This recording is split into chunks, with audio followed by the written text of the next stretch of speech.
Have you noticed that the people who once lit up every room, who carried wisdom in their words, who seemed more alive and aware than anyone else, are now quietly vanishing from society?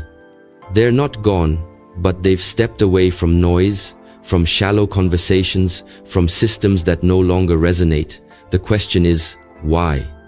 I remember a time when I was surrounded by noise, constant opinions, endless debates, the race to prove yourself louder and busier than everyone else.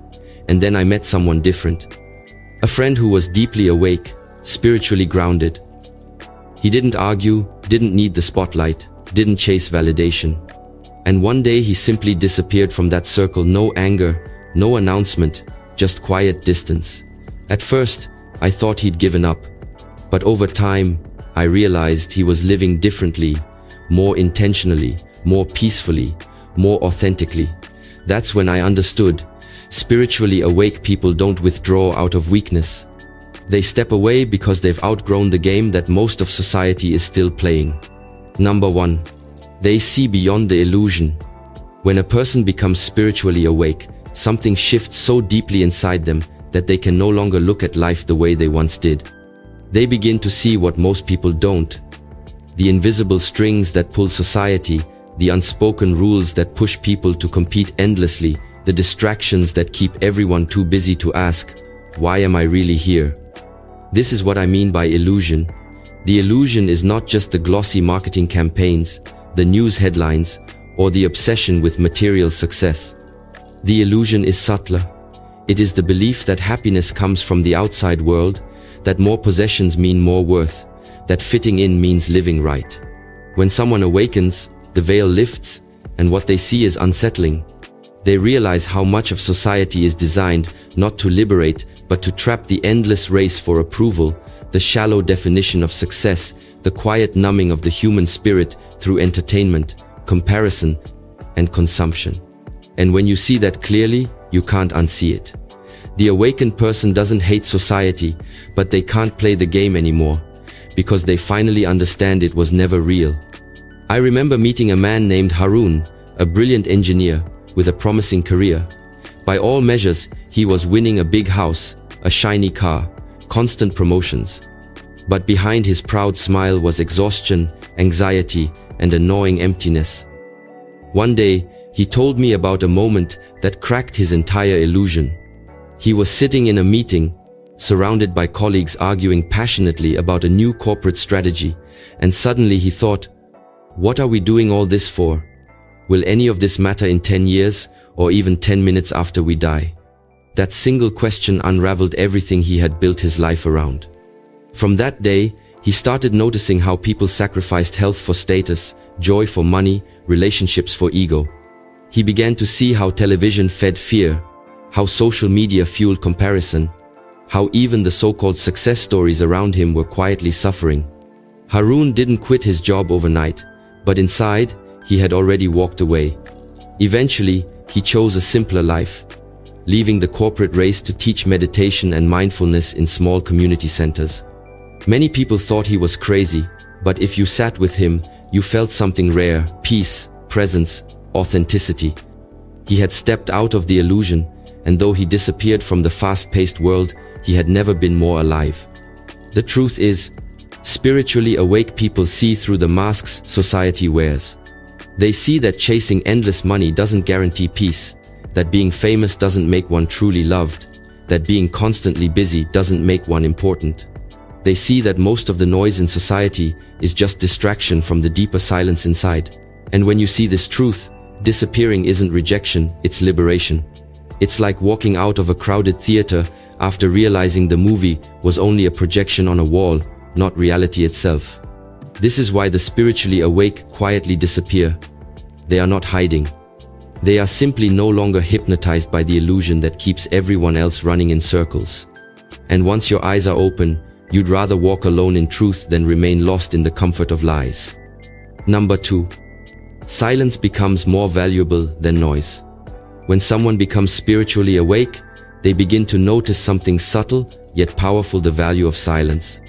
In a world where every moment is filled with noise, from the buzzing of notifications to the endless chatter of conversations that lead nowhere, silence feels almost alien. Yet to the awakened soul, silence is not emptiness, it is fullness. It is the place where the heart whispers truths the mind ignores, where clarity rises like the sun after a storm.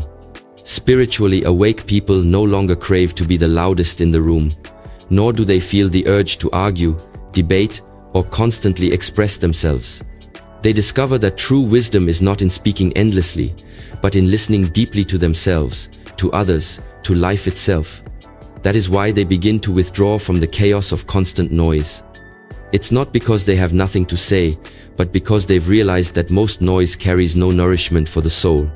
Society runs on noise, media headlines, gossip, endless opinions on social media, and conversations that circle around money, power, and status. But when someone tastes silence, they discover a deeper nourishment that no noise can provide. I remember a woman named Sophia, an artist who had always been vibrant and social, the life of every gathering. Her home was full of friends, her phone full of messages, her calendar full of plans. But after going through a painful divorce, she began practicing meditation just to survive her grief. At first, silence terrified her. Sitting alone felt unbearable, like facing an ocean of pain. But with time, she realized silence was not her enemy, it was her healer. It showed her where she was wounded, but it also showed her who she really was, beneath the noise of expectations and roles. Slowly, her life began to shift. She stopped attending every party, she stopped filling her days with meaningless meetings. Friends grew confused and even frustrated. "Why don't you come out anymore? Why are you so quiet these days?" But Sophia had found something they hadn't: peace in stillness. Her art transformed as well.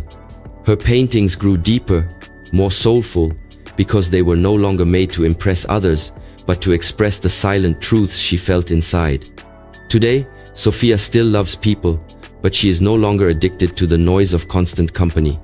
She has chosen a quieter, more intentional life, and though some say she has disappeared, the truth is, she has finally appeared to herself. The spiritually awake understand that silence is not absence, it is presence. It is the fertile soil where creativity, healing, and wisdom grow. That is why they withdraw from endless chatter and embrace moments of stillness. In silence, they find strength. In silence, they reconnect with their essence. In silence, they no longer feel the need to prove, argue, or dominate. And so, while society keeps running on louder and louder frequencies, they quietly step back, knowing that the deepest truths are not shouted but felt. Their silence is not emptiness, it is the sound of their soul finally at rest. Number 3. Energy is sacred, not to be wasted. One of the most profound realizations spiritually awake people come to is that energy is the most precious currency of life. Time can be measured on a clock, money can be counted in a bank, but energy, your attention, your focus, your emotional presence is irreplaceable. Wherever your energy flows, your life follows, and once you awaken to that truth, you cannot give it away carelessly anymore. The world constantly pulls at our energy, endless notifications demanding responses, toxic relationships draining our spirit, workplaces consuming every ounce of vitality without nourishing our deeper purpose. For most, this seems normal, but to an awakened soul, it feels like theft, a theft of life itself. They start realizing that not every conversation deserves a reply, not every invitation deserves acceptance, not every argument deserves their engagement. Instead of scattering themselves into 1,000 directions, they begin to protect their energy like a sacred flame, feeding it only into the things that truly align with their spirit. This shift often looks like disappearing because they stop showing up where their soul is being depleted. I once knew a man named Daniel, a gifted musician. For years, he played in clubs, weddings, and events, pouring his talent into environments that didn't value him. People cheered, but they didn't really listen. They were too busy drinking, talking, and living in distraction. Slowly, Daniel began to feel hollow. He told me once, "I felt like I was burning all my light just to keep others warm. And at the end of the night, I was left in the dark." That realization broke him open. He took a step back, refusing many of the gigs that once paid his bills but drained his soul. Friends called him selfish, lazy, even arrogant, because he was no longer available for every stage. But what they didn't see was that Daniel was reclaiming his energy. He started playing music only in sacred spaces, small gatherings, meditation circles, and personal compositions that healed rather than entertained. His income dropped at first, but his spirit soared. He said something I'll never forget. "I'd rather play for 5 people who are listening with their hearts than for 500 who aren't even present." That was his way of honoring the sacredness of his energy. And in that choice, he stepped away from a society that endlessly consumes and rarely nourishes. Spiritually, awake people understand that their energy is life force, and once it is wasted, it doesn't return. They realize they cannot pour into everyone and everything without emptying themselves. So they step away from draining relationships, from toxic environments, from meaningless distractions, not out of arrogance, but out of reverence for life. They become intentional with where they place their attention, choosing presence over busyness, purpose over obligation, alignment over approval. To society, this looks like withdrawal, but in truth, it is an act of self-respect, a recognition that the soul was not born to be exhausted by everything, but to be nourished by the right things. This is why spiritually awake people quietly disappear. They are not running away, they are simply refusing to waste the sacred flame of their energy in places that do not deserve it. Number 4, they choose depth over superficiality. When someone awakens spiritually, they begin to feel the weight of depth in their soul. And suddenly, superficiality no longer satisfies them. Before awakening, it is easy to get caught up in small talk, surface-level friendships, conversations that orbit around the weather, gossip, money, or the latest trends. But once your soul tastes depth, once you've felt the stillness of meditation, the healing power of vulnerability, or the sacredness of a genuine connection, superficiality feels like eating empty calories. It fills your time but starves your spirit. Spiritually, awake people crave depth in every dimension. Depth in conversations, depth in relationships, depth in purpose. They don't want to skim the surface of life anymore because they've discovered the ocean beneath it. This is why they often disappear from crowded circles. They cannot breathe in places where the water never goes beyond the shallow end. They long for dialogue that stirs the soul, silence that speaks louder than words, and bonds built on authenticity rather than performance. This shift confuses others because society thrives on quick connections and short-lived entertainments. But the awakened cannot go back to shallow waters once they've swum in the depths. I once met a woman named Elena, a successful lawyer who was admired for her charisma and her ability to command any room. She was the center of attention at every party, always laughing, always surrounded by people. Yet one night, after returning home from a glamorous event, she broke down crying, realizing that she didn't truly know anyone in that room, and no one really knew her either. She told me later, "I realized I was surrounded by hundreds of people, yet I had never felt lonelier." That was the turning point. Elena began to withdraw from the endless parties and networking events that had once defined her life. She started reading more, journaling, and attending small spiritual gatherings where people spoke about healing, growth, and truth. At first, her old friends thought she was depressed or antisocial, but the reality was different. She was tired of living on the surface. A year later, when I saw her again, she radiated a different kind of light. She still enjoyed laughter and company, but now she chose connections where she could be raw, real, and seen. Her circle had shrunk, but her soul had expanded. She had discovered the joy of depth, and in doing so, she had outgrown the shallow spaces she once filled. Spiritually awake people don't walk away from society because they hate others. They walk away because they yearn for authenticity. They are not impressed by status updates, flashy lifestyles, or endless distractions. They hunger for conversations that explore purpose, questions that spark growth, and relationships that reflect the soul, not just the surface. And once you crave depth, superficiality feels suffocating. This is why the awakened quietly disappear, not because they are antisocial, but because they are searching for something real, and real cannot be found in the shallow noise of society. They would rather sit in silence with one soul who understands them than laugh loudly with 100 who don't. To them, depth is not optional, it is the only way to truly live. Number 5. They are no longer driven by ego. One of the most striking shifts in spiritually awake people is their relationship with the ego. For much of life, the ego is the silent driver, pushing us to prove ourselves, to win recognition, to be seen, to be validated.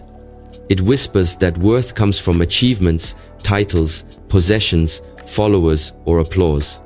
And so, people spend years building an identity rooted in, I am what I own, I am what I achieve, or I am what others think of me. But when awakening happens, that illusion shatters. The spiritually awake begin to see the ego for what it truly is. A mask, a fragile construct built to survive in a world obsessed with appearances.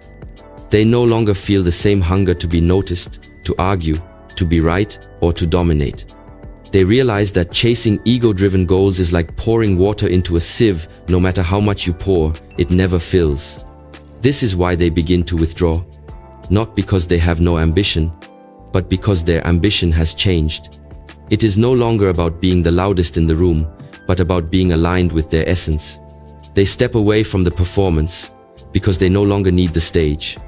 I remember a man named Arif, who built his entire life around his career in the corporate world. His office wall was decorated with awards, his LinkedIn full of endorsements, his life a checklist of achievements. He wore his ego like armor, and for a while, it worked. People admired him, respected him, even envied him. But beneath that, he was restless. One night, at a leadership seminar, a speaker said something simple, yet piercing. If everything you own and every title you hold were taken from you, who would you be? Arif couldn't sleep that night. For weeks, the question haunted him, until he realized that without his titles, he didn't even know himself. That realization broke him. Slowly, he began to shift. He stopped working 80-hour weeks. He let go of projects that fed his pride, but drained his spirit. And he started volunteering at a local orphanage. At first, people mocked him. Why waste your time when you could be climbing higher? But Arif smiled, because for the first time in his life, he wasn't climbing, he was grounding. Years later, when I met him again, he said something that stayed with me. The ego made me rich in the eyes of the world, but empty in my own. Letting go of it made me invisible to many, but finally visible to myself. This is why spiritually awake people quietly disappear. They are no longer seduced by the ego's promises. They don't need to be the smartest voice in the room, the most photographed face on social media, or the most celebrated name in their community. They don't need the applause, because they've found peace in authenticity. While society continues to chase the fragile illusion of being somebody, they rest in the quiet freedom of just being. To the outside world, it may look like they've lost ambition, but in truth, they've simply exchanged the fragile ambitions of ego for the eternal ambitions of the soul. And once you see that difference, you can never go back. Number 6. They feel the collective pain too deeply. Spiritually awake people carry a sensitivity that most of society does not understand. To be awake is to have your heart cracked wide open, to feel not only your own struggles, but the suffering of others, the anger beneath someone's harsh words, the loneliness behind someone's smile, the desperation hidden in society's constant busyness. What others ignore, they absorb. This sensitivity is both a gift and a burden. It allows them to empathize, to heal, to love more deeply, but it also exposes them to the raw, unfiltered weight of the world's pain. When they watch the news, they don't just see headlines, they feel the collective grief, fear, and division sinking into their spirit. When they walk into a crowded city, they can sense the invisible heaviness that people carry, the exhaustion, the suppressed sadness, the quiet longing for something more. This is why spiritually awake people often withdraw, because the noise of society is not just distracting, it is overwhelming. They need distance to protect their hearts, to breathe, to cleanse, to process what they feel so deeply. It isn't escapism. It's survival for a soul that feels the world more intensely than most. I remember a young man named Ishan, a social worker who was loved by everyone in his community. He had the kind of compassion that made people feel safe, the kind of presence that made you believe you were truly seen. For years, he poured himself into helping abused children and struggling families. But over time, Ishan began to fade. Not outwardly, he still smiled, still worked tirelessly, but inwardly, he was drowning. One evening, while visiting a shelter, he broke down. He confessed that every story he heard lived inside him, every scar he witnessed felt like his own. "I carry their pain when I go home at night," he said, "and it never leaves me." That moment marked his awakening. He realized that while his empathy was his greatest strength, it was also draining him to the point of collapse. Slowly, he stepped away from the front lines, not because he stopped caring, but because he cared too much. He moved to a quieter town, wrote poetry, and continued serving people in gentler ways, like hosting meditation circles and supporting others one-on-one. Some accused him of abandoning his mission, but those who truly understood knew he had not given up. He had simply chosen a different way to carry his gift without being consumed by it.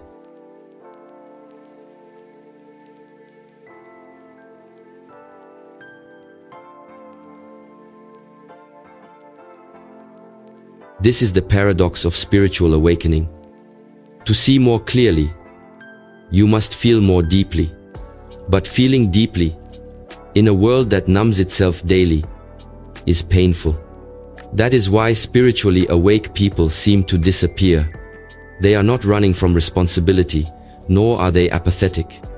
In truth, they feel the suffering of the world so profoundly that they must create distance, not to disconnect, but to preserve their ability to love without breaking. Their withdrawal is an act of wisdom, a recognition that you cannot pour from an empty vessel. To those who don't understand, their silence looks like abandonment. But in reality, it is the only way they can continue to be a source of healing, by first protecting their own spirit. They disappear not out of coldness, but out of compassion so deep that it requires solitude. Number 7. They understand the power of solitude. For the spiritually awake, solitude is not loneliness, it is medicine, it is sanctuary, it is power. Most of society fears being alone. People fill their calendars with endless activities, surround themselves with noise, and cling to company even when it drains them, just to avoid facing their own inner silence. But the awakened person no longer fears that silence, because they have discovered that solitude is where the soul begins to speak. In solitude, they rediscover their essence beyond the masks they wear for the world. In solitude, they listen to the whispers of intuition, the quiet guidance of spirit, the truths buried beneath years of conditioning. Solitude becomes the space where wounds are healed, visions are born, and peace becomes real. That is why they step away, not because they reject others, but because they need to return to themselves. To many, their absence looks like withdrawal or even arrogance, but in reality, it is devotion. They have learned that solitude is not isolation, it is connection, the deepest form of connection, where one meets the self and through the self, touches the divine. I once knew a woman named Amara, a teacher who gave her life to serving others. Every day she poured herself into her students, her colleagues, her family, until one day she collapsed, not physically, but emotionally. She realized she hadn't had a single quiet moment for herself in years. Even her weekends were consumed with gatherings, obligations, and noise.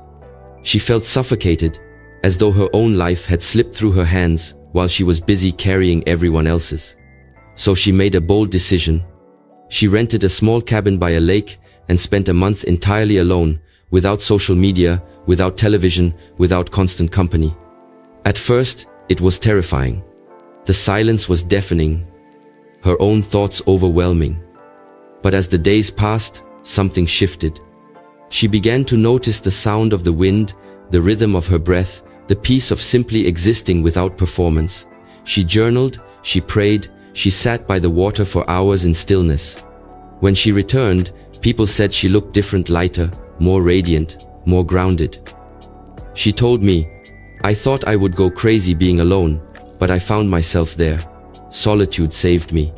This is why spiritually awake people value solitude so highly. They understand that without solitude, you cannot truly hear yourself, and without hearing yourself, you cannot truly live. Society teaches that to be valuable, you must always be busy, always available, always surrounded. But the awakened reject that lie. They know that solitude is not a void, it is a well. It replenishes the soul, sharpens clarity, and restores energy. That is why they disappear, not because they don't love others, but because they know that only by being alone can they return to others whole. They understand that solitude is not an escape from life, but a return to life in its purest form. In solitude, they stop chasing and start being. And in a world addicted to noise, their choice to embrace stillness looks like disappearance, when in reality, it is the most powerful form of presence. Number 8. They outgrow old identities. One of the most profound shifts that happens when a person becomes spiritually awake is the quiet shedding of identities they once wore like a second skin. Before awakening, we cling tightly to the roles given to us, our career titles, our family roles, our social labels, our cultural expectations. We introduce ourselves with phrases like, "I am a doctor," "I am a mother," "I am successful," as though our essence can be reduced to a single role. These identities give us structure, but they also trap us. When awakening comes, something inside whispers, "This is not all that I am." That whisper grows louder until the mask cracks. The spiritually awake no longer fit neatly into the roles that once defined them, and so they begin to outgrow them. To others, it looks like rebellion, like they are abandoning responsibilities or changing too much. But in truth, it is growth. A butterfly cannot remain a caterpillar to comfort the ones who fear change. This is why they quietly disappear from the spaces where their old identity is the only thing people see, because those spaces cannot hold the truth of who they are becoming. I once met a man named Karim, a highly respected surgeon who had built his entire identity on his profession. For decades, he was the doctor, admired for his skill, his wealth, and his position. Yet, privately, he confessed to me that he felt like he was suffocating. He said, "Everyone sees me as the doctor, but no one sees me as a man, as a soul, as someone who loves painting, or poetry, or silence." His identity had become his prison. One day, after losing a patient despite his best efforts, he broke down and realized that his entire life had been built around being needed, respected, and praised, but not around being authentic. Slowly, he began to change. He reduced his hours at the hospital, much to the shock of his colleagues, and started spending more time painting landscapes. At first, people ridiculed him. "How can you waste your talent? How can you walk away from everything you've built?" But Karim wasn't walking away, he was walking toward himself. Years later, his art became a source of healing for others, and he often said, "I am no longer just a doctor, I am finally myself." Spiritually awake people outgrow old identities because they realize that no label, no title, no role can fully capture the truth of their being. They understand that life is not about clinging to one version of yourself forever, but about continuously evolving, shedding what no longer fits, and embracing what is real. This process often frightens others because it disrupts the stability of how they've always known you. But the awakened cannot stay in a box just to make others comfortable. They would rather disappear from those spaces than shrink themselves to fit an outdated identity. Their disappearance is not abandonment, it is transformation. Just as a tree sheds its leaves in autumn, not because it dies, but because it prepares for deeper life, the spiritually awake shed their old identities to make space for the truth of who they are becoming. Number 9. They're building a different reality. When people awaken spiritually, they no longer see the world as something fixed and absolute. They begin to recognize that reality is shaped by consciousness, by choice, by energy. They realize that the systems society runs on, competition, consumerism, fear, constant busyness, are not natural laws but human creations. And if they are created, they can also be uncreated. This realization